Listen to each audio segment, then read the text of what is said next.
Ito ang ilan sa mga ilog ng barangay Namatakan na sakop ng San Narciso, Zambales. Isang ilog na kamangha-mangha dahil sa pagkakaroon nito ng white sand. Dahilan na rin upang lalong makilala at dayuhin ng mga katulad nating mga turista. Isang lugar na simple at masaya katulad nito kung bakit namin to binisita. Walang entrance fee, wala ding parking fee. Tanging cottage lang yung ating babayaran. At lahat na tayo ay makakapag-enjoy sa ganito kaganda at kalinaw na ilog nila. Kung kayo ay naghahanap ng ganitong nature trip, ay ito na yung iset nyo sa next na pupuntahan nyo para hindi na lang palaging nauuwi sa drawing yung siniset na ride ninyo.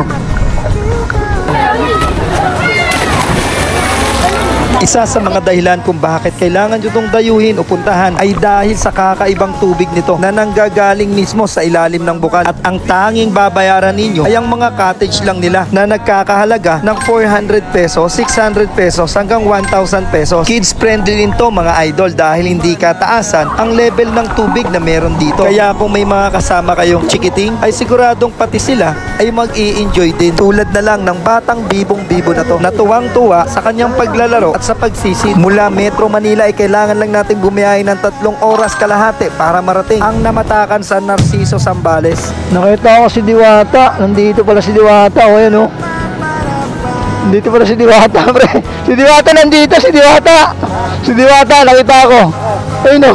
Sa gagawin yung pagbiyahe ng biyaheng Zambales ay tiyak na malilibang kayo dahil sa ganda ng paligid na meron dito. Bukod sa berdeng kapatagan dahil sa mga palaya ay mayaman din sila sa bulubuntuking anyo ng lupa. Sa mga nais magpunta ay maaari nyong gamitin ang Google Map bilang inyong guide. I-type nyo lang ang Pox Benoy Resort at ituturo na ang tamang lokasyon kung paano to mararating. Yan, magbabayad na tayo ng environmental fee 30 pesos. Dito na lang muna tayo. Yung place na to is puro resort dahil po sa mga spring na meron sila dito. Tingnan natin. Oo nga, puro spring nga. Ang ganda, ang lilinaw. Ang lilinaw. Grabe, ang ganda. Wala tayong boses mga lods. Wow, pag-angat mo. Wow, ang ganda. Ganda oh, astig oh. Mga gulong, dapat nakasifa tayo kayo kung sakaling mga gantong adventure yung gusto nyo.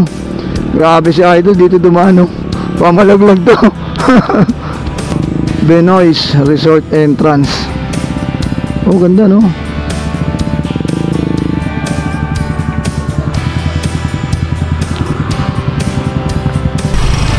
So mga lods, pasok na tayo rito mga lods. Ayan o, sa ano, Pox Benoy Resort dito.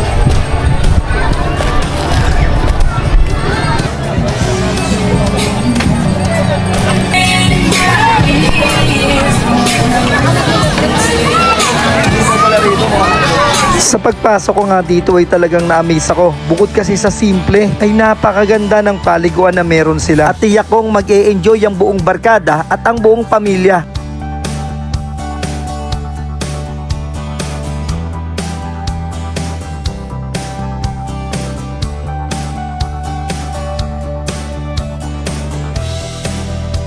So mga lods, nandito tayo ngayon.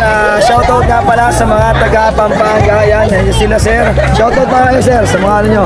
Shoutout kay Drill Motors Golden ka. Mga kasama namin kumakarera dyan sa Pampanga. Shoutout sa inyo. Tsaka yung Tauga Mapi, Angeles Council. Yun, salute. Shoutout sa De La Rosa family! Libre yung pagkain namin. Shoutout sa mga nag-rally Bataan!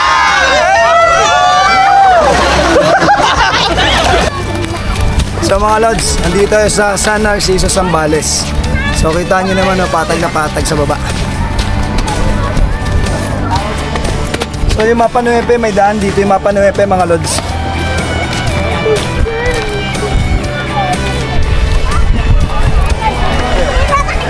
Doon naman tayo naligo kanina. Grabe linaw ng tubig talaga. So syempre papakilala natin. Nagpapasalamat tayo sa mga nakasama natin dito sa rides ngayon. Si Idol Nats Gala TV. yan, follow na lang Idol Nats Gala TV. And then FBR Motovlog. yun, si Idol FBR Motovlog. And Road then Adventure. Road Adventure.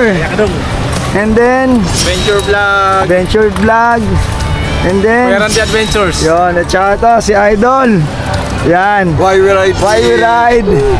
Ito yung dahilan kung bakit kami nag-ride. Yeah! Yay!